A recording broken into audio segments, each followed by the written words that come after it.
Happy Father's Day to all of you. I am putting out this video early today to answer a couple of questions that you guys have had in the previous videos.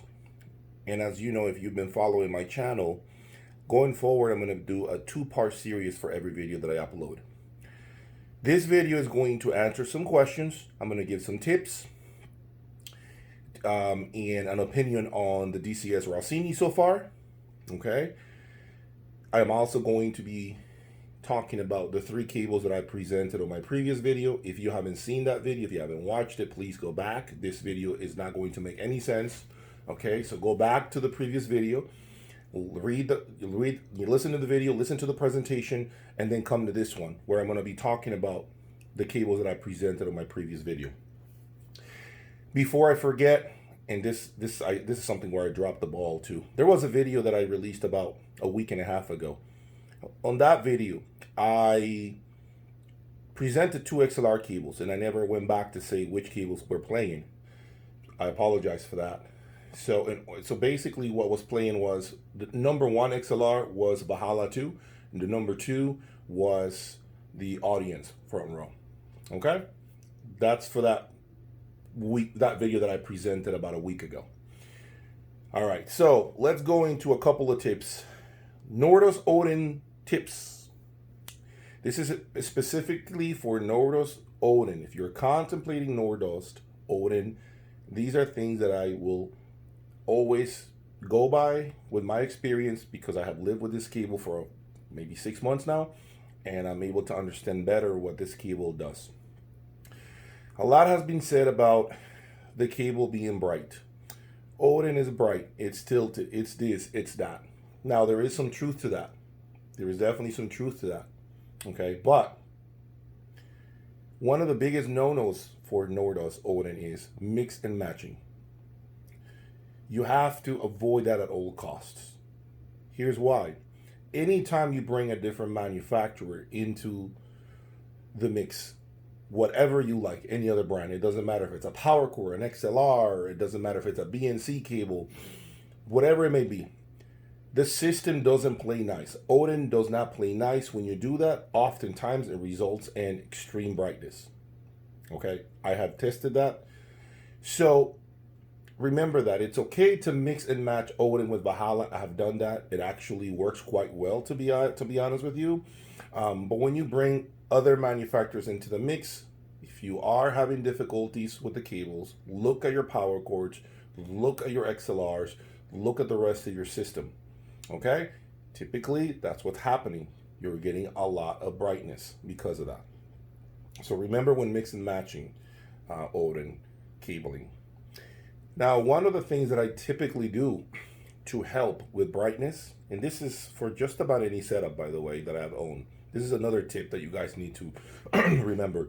Power cords. You'd be shocked at how much a power cord can do. Okay, the amount of information retrieval that you get is incredible. It's almost as if you bought another DAC. You bought another source. I mean, it's incredible what it can do. You'll hear so many more things in the music that you never knew was there. However, as you know, remember the brightness is very critical with power cords. Typically, they tend to tilt things just a little bit. So what I recommend is power cords help you fine tune things. Now, a lot of manufacturers, Griffin is one of them, they don't believe in tuning your system using cabling. They don't believe in that. They believe the problem is the source. I believe I was reading that yesterday on the manual. So there's different opinion about that. I personally think you can fine tune things with cables.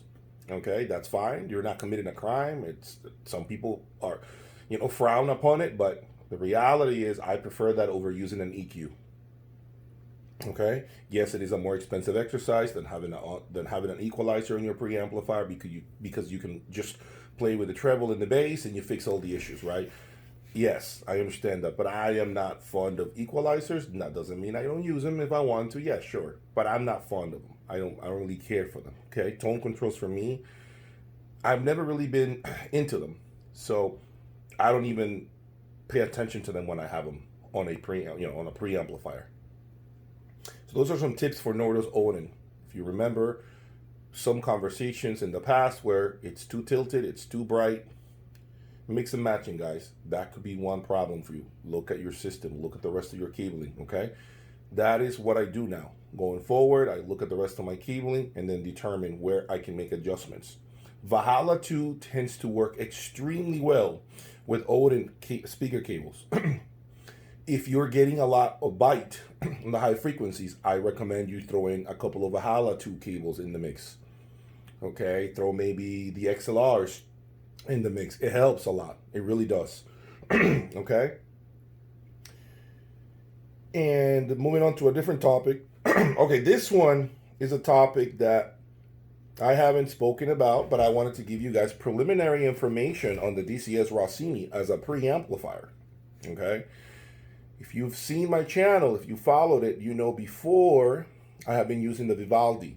And the Vivaldi is quite a special DAC. But I replaced it recently with the Rossini, with the clock.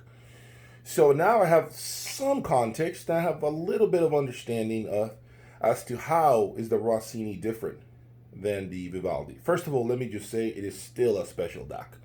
I really like the DCS Rossini with the clock. I still believe it's amazing. It has a lot of detail, but obviously not at the level of the Vivaldi level, okay? So here are a couple of things that I've noticed. Number one, it has less resolution than the Vivaldi. It does. Okay, it doesn't have the same level of ultra. It's like the Rossini it's basically a 4K signal. The Vivaldi is a 4K HDR signal. That's basically the best way to describe it, where colors pop more, there's a lot more information on the video, you see a lot more minute details. That is the best analogy I can give you. Okay? Vivaldi just takes it to a whole new level. Rossini is warmer than the Vivaldi. I've noticed that. It's got a more relaxed presentation, okay, than the Vivaldi does.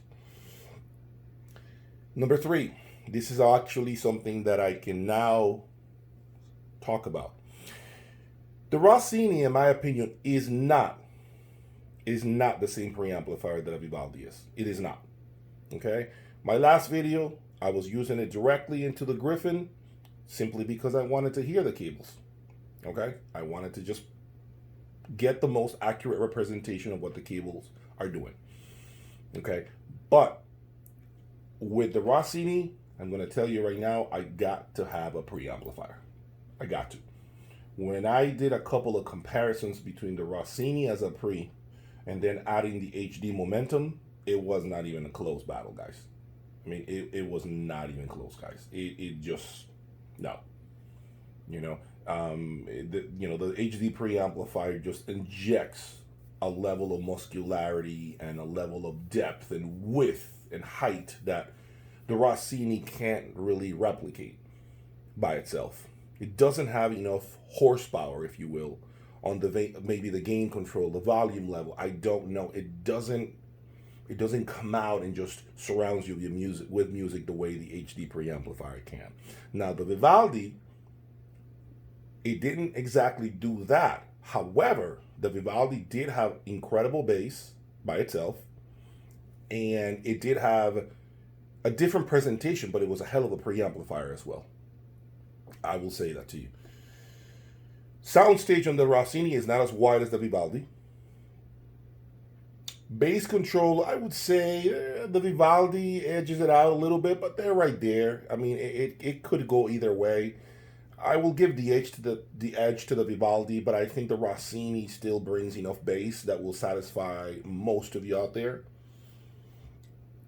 And one thing, last final thing, as you can see, I have a W20 Orrender sitting on top of the Rossini.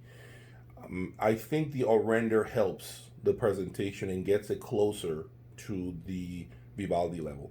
I think the W20, I'm talking about the W20, don't think about the N10 or anything like that. W20 it's what I'm using.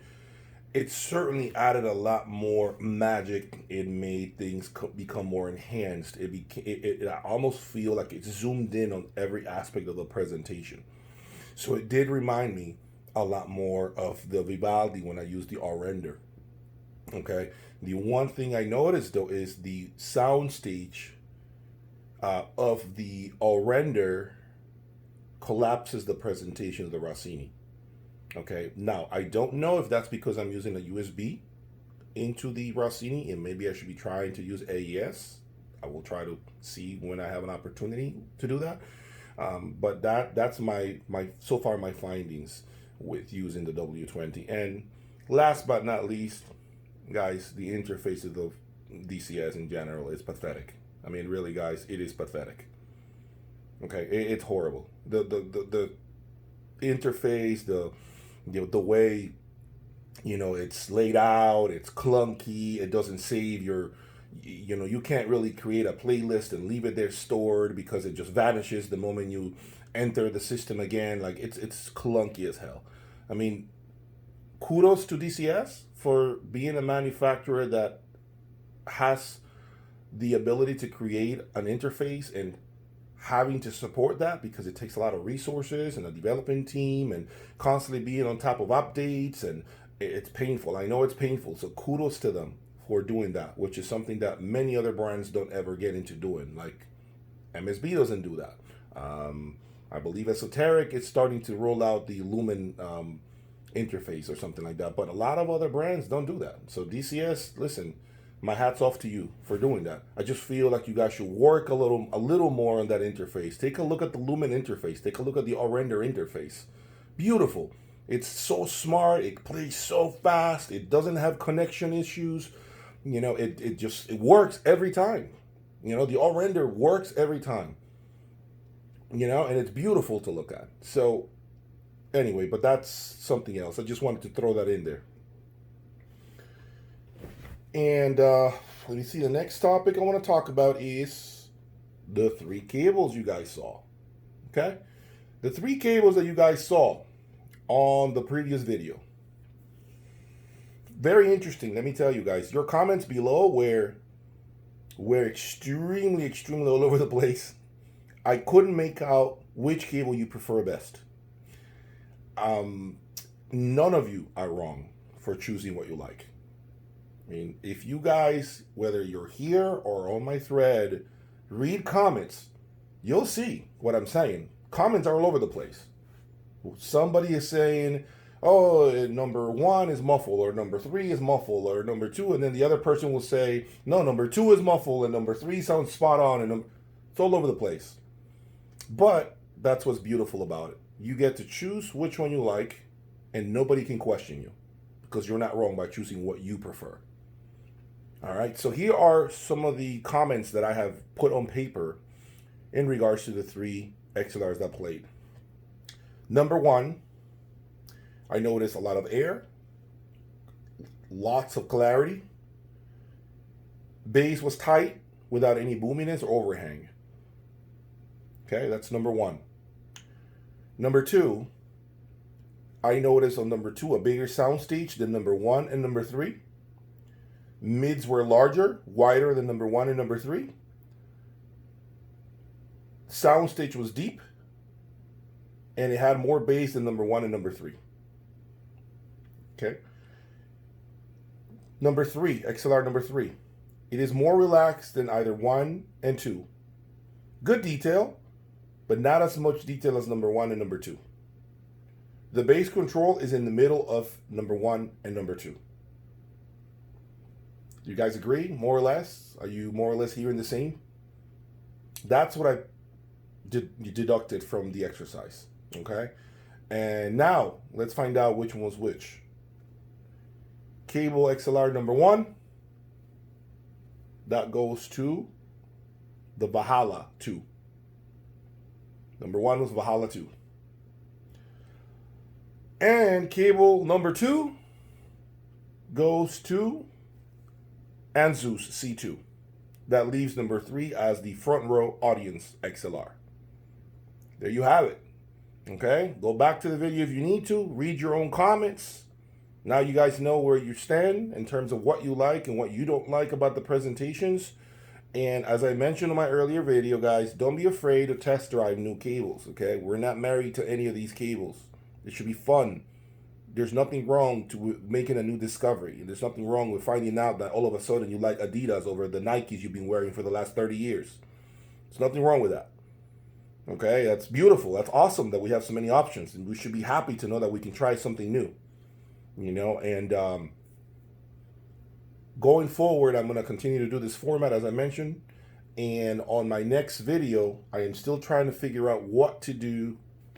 I want to continue to add more tips, things that I think you guys can use, tips that are not seen on other channels. I want to talk about practical stuff that you guys can do on a daily basis with your system. I want to talk about challenges, how to correct those challenges, what I did to fix a problem, and pet peeves. I think it's an interesting topic when it comes to audio, things that really just piss me off, that you guys might want to be interested in hearing. But that's all for today. Happy Father's Day to you guys. And stay tuned for the reveal of the XA 160.8 in disguise there. Please subscribe. Have a good one.